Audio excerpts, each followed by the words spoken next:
अपनी security guard की duty खत्म करके घर लौटे बिरजू ने देखा उसकी माँ बाहर दरवाजे पर खड़ी हुई उसकी राह देख रही थी। अंदर आकर हाथ मुंह धोकर दोनों ने भोजन किया तो माँ ने उसे प्रसाद देते हुए कहा, आज गली के मोड़ वाली सुमन भी वैष्णो देवी मंदिर दर्शन कर आई, बस एक में ही हूँ जो कोई तीर्थ। माँ की ये बात सुनकर बिरजू मन मारकर रह गया। दरअसल गली में जब से पड़ोस में रहने वाली आंटी जी और उनके बच्चे अमृतसर गुरुद्वारे दर्शन करके आए थे, माँ भी जिद किए बैठी थी उसे भी ऐसे ही किसी तीर्थ स्थल पर दर्शन करने जाना है। वैसे उनकी ये इच्छा पूरी करने की तैयारी में बिरजू भी लगा हुआ था। बीते कुछ महीनों से अपने सिक्योरिटी सुपरवाइजर से वह कुछ एक्स्ट्रा ड्यूटी की बात भी कर चुका था ताकि वह भी मां को किसी तीर्थ स्थल की यात्रा करवा सकें और इन एक्स्ट्रा ड्यूटी से आने जाने के लिए कुछ पैसों का इंतजाम हो सके। उसकी कंपनी सुपरवाइजर ने उसे बताया था कि जल्द ही कंपनी सभी सिक्योरिटी गार्ड को सैलरी बढ़ाकर देने वाली है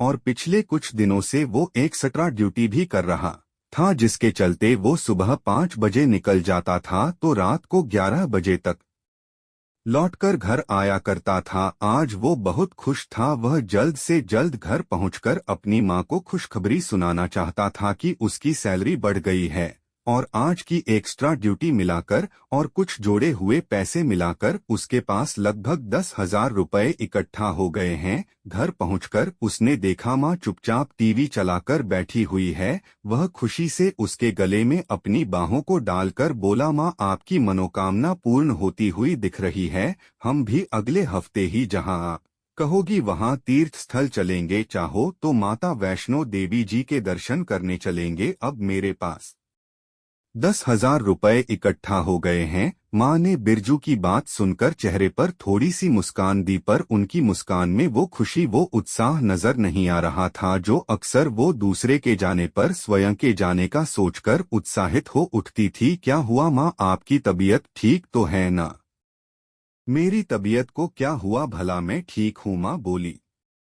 फिर आप मुझे खुश क्यों नहीं लग रही हो? इतने समय से आप ही तो जिद लिए बैठी हुई थी कि मुझे भी किसी तीर्थ स्थल दर्शन करने जाना है और आज जब मौका आया तो आपके चेहरे पर वो खुशी नजर नहीं आ रही। नहीं, ऐसा कुछ नहीं है, तू बेकार में नहीं माँ, कोई तो बात जरूर है, बताओ ना। देखो घर में हम केवल 2 ही लोग हैं, अगर मुझे कोई परेशानी है तो मैं आपसे ही कहूँगा ना, ताकि उस परेशानी का कोई हल निकल सके।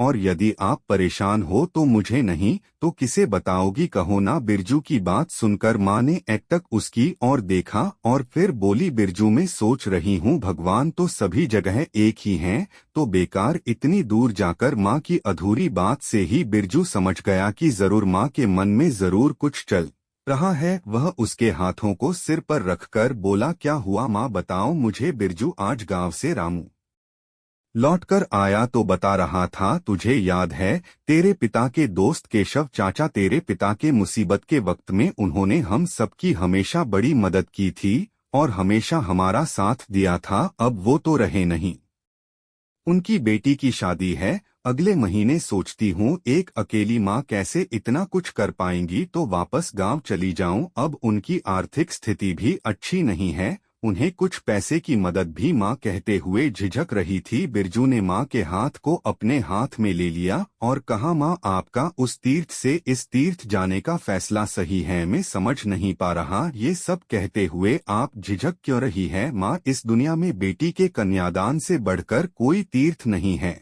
और माँ मैं अपने कंपनी सुपरवाइजर से अगले महीने छुट्टी की अर्जी लगा देता हूँ। आखिर बहन की शादी में उसके भाई का होना भी तो जरूरी है कि नहीं, कहकर बिरजू हंसने लगा। मगर बेटा तुमने इतने दिनों तक डबल ड्यूटी करते हुए मेहनत की और अपनी बचत, माँ ये बचत ये डबल ड्यूटी अपने परिवार के लिए ही तो की थी। अब खर्च चाहे माँ की यात्रा में हो या बहन की शादी में है तो परिवार ही। बिरजू की बात सुनकर माँ ने भीगी हुई पलकों को साफ करते हुए उसके सिर पर हाथ फेरते हुए ढेरों आशीर्वाद देते हुए उसके माथे को चूम लिया। उधर दूर वैष्णो देवी माता के धाम पर माता का हाथ भी माँ बेटे को आशीर्वाद के लिए उठ गया था।